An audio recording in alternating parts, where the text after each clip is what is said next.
Hey guys, it's David from Automotive Press, and I have a very important guest with me, my good old friend Stephen from Truck King. Hey everybody.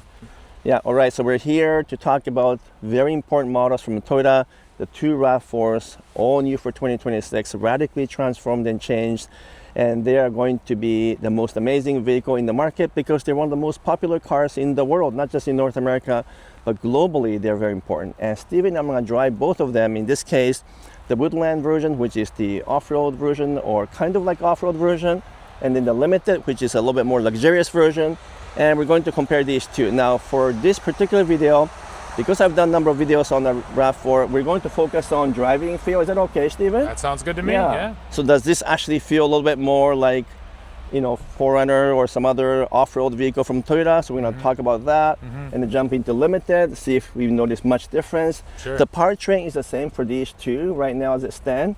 Now keep in mind that in the US you can get plug-in hybrid for the Woodland, but here in Canada the plug-in hybrid is reserved only for the GR Sport model. But in either case, these models have the same naturally aspirated four-cylinder with a hybrid system. Now it's a 5th gen hybrid system. Let's take it for a drive. I'm excited to see how it compares to the old RAV4 as well. Definitely. So let's go for a drive, guys.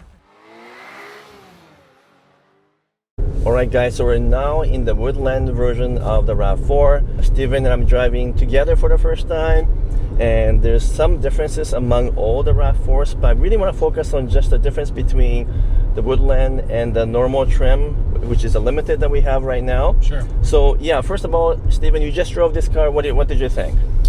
Yeah, overall, it does feel like it's just a little more polished, a little more refined than the version it's replacing. Suspension feels a little bit more comfortable, definitely quieter inside. That actually, to me, might be one of the biggest leaps. It's just, it feels quieter. Something about the old RAV4, when you were going over some rough bumps, it just, it kind of got loud. You heard a lot of suspension noise, and all of that seems to be gone. And then just the design is interesting with sort of the lower, longer hood, the way the windshield is raked. It feels way further out in front of you, so it's more airy, and then also the sight lines are better. Right. So yeah, you know, again, and none of that feels like it's massive changes, but it's a lot of little changes that comes together to feel like it's propelling it forward. You know, it's definitely a step in the right direction. Yeah, I mean, definitely Toyota has gone through many iterations of process improvement during this development, I'm sure. Sure. And so everything, like you said, better visibility, better NVH, noise, vibrations, and harshness, more comfortable, more fuel efficient. I mean, everything has improved somewhat. Yeah, and absolutely. The big question, I guess, is does it drive differently between the Woodland and the Limited model, which we're going to switch over shortly? Right. I mean, all I can tell you right now is that, you know, so far, based on my experience, they're all similar. Right. But Woodland, I feel like Woodland has a slightly better steering feel, like a little bit heavier feel to it. Yeah. And it might be because they're trying to make it a little more like a truck, or at least like a crossover type truck. Sure. And so I think it's a tiny bit heavier, and the ride is a bit bumpier because we have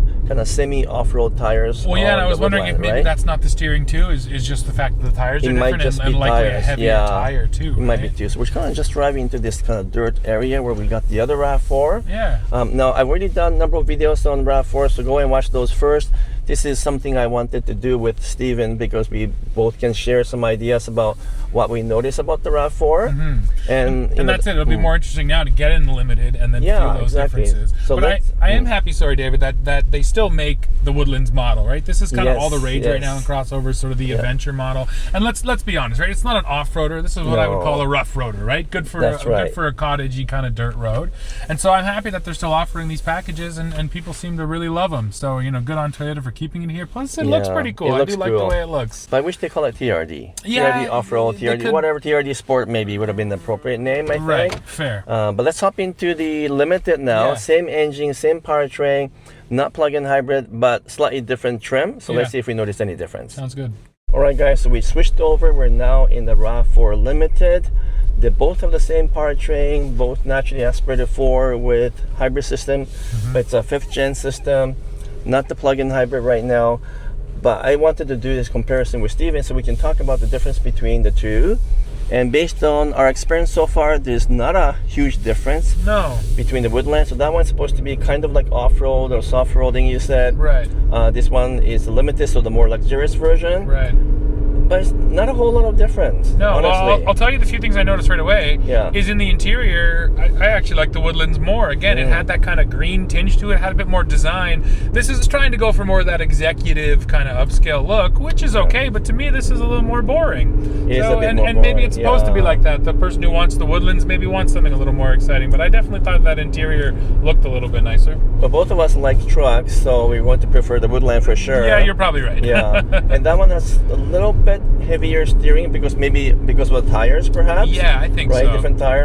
And this one, I feel like maybe just a tad more agile. I mean, we're talking about like 5% difference, right, not totally. 10-20% difference. Totally. And then I also feel, you tell me if I'm crazy, just a little stiffer here. And again, I feel like it's probably mostly tires, because those tires, you're going to get more sidewall, and the suspension tuning is probably different on Woodlands too. Yeah, definitely. So, but to your point, then you're going to get some of that, slightly sharper handling, which is nice. So. Yeah, I can definitely feel the road a little bit more. Totally. Yeah. And the ride seems to be still smooth, but a little bit stiffer. Mm-hmm. And again, it's probably a combination of the different tires, but also a little bit of difference in suspension tuning, calibration. So yeah, it depends on what you like. If you want a little bit sportier, a bit firmer ride, a bit more agility, then this is the right one for you. Right. But if you like the capability of a little bit of off-roading combined with a little bit of a softer ride and a bit heavier steering to make you feel like you're driving an off-roader, then the Woodland makes sense, right? Sure. And I'm actually happy to feel that difference, because in this space, a lot of our, adventure off-roaders, a lot of times it's just tires and plastic, basically, right? That's it's the way it looks and a set of tires. Where, you can right away feel that, no, there's some actual suspension tuning, there's some real engineering that sets this one apart from that one. And like I said, you can't say that at all the brands when it comes to crossovers. No. So I am happy to see Toyota obviously spent the time to make them, properly different. Not massively different, still, enough to say there is some difference, right? Yeah, absolutely. And I know we're not driving inside the GR Sport right now, but we both drove it. Right. And what did you think of the GR Sport? Yeah, first of all, I think it's the best looking RAV4 out of all of them. I like the Woodlands too, but I think the GR Sport takes it when it comes to styling. Looking, and the power boost you get out of the plug-in hybrid, it was obvious. That was when I put my foot to the floor and actually went, holy crap, it's actually pretty quick. Fast. Where this is quick enough, right? Quick I wouldn't enough, complain about the power, but it's also not going to, blow your doors off. It's not going to be that impressive, right? Yeah, I agree. The styling is really cool on the GR Sport. It is. It's got in case you didn't know, the suspension, everything has been engineered together with the Gazoo Racing engineers, so they claim that it's much sportier. It has a different feel to it. But having said all that, when driving them, not as much difference as you think. Obviously, the powertrain difference, which is plug-in versus non-plug-in, there's a big difference there. But the steering feel, the ride, the agility, all that stuff is, a little bit sharper on the GR Sport, but it's not like it's 30% different. Again, agreed. It's like another 5-10% difference. Totally. And that's because they don't want to, upset any potential buyers, because you don't want GR Sport to be too sporty. Right. It's not GR Corolla. It's still a RAV4, right? It's a vehicle that has to appeal to a lot of people because they sell it in massive numbers. They want to continue to sell it in massive numbers. So that's it. Even with the Woodlands, I'm happy they went as far as they did, because they kind of didn't have to do that, right? No, they didn't have to do that. But then if they push too far and put some massive tires or something, then people are going to complain about the way that feels. So I think, it's like each one is a little bit different, but not too much, because it's still a RAV4. Still a RAV4, And that's why the GR Sport is called GR Sport, not GR. Because GR Sport is like almost sporty, it's but not like the GR Corolla. No, it's not nearly as hardcore. Yeah. Maybe down the road, if we actually get a real GR RAV4 and maybe a TRD Pro version of RAV4, that would be cool. That'll be really cool, but we're not going to get that probably. But anyway, we've got to wrap up. So we love all different versions of RAV4, quieter, more comfortable.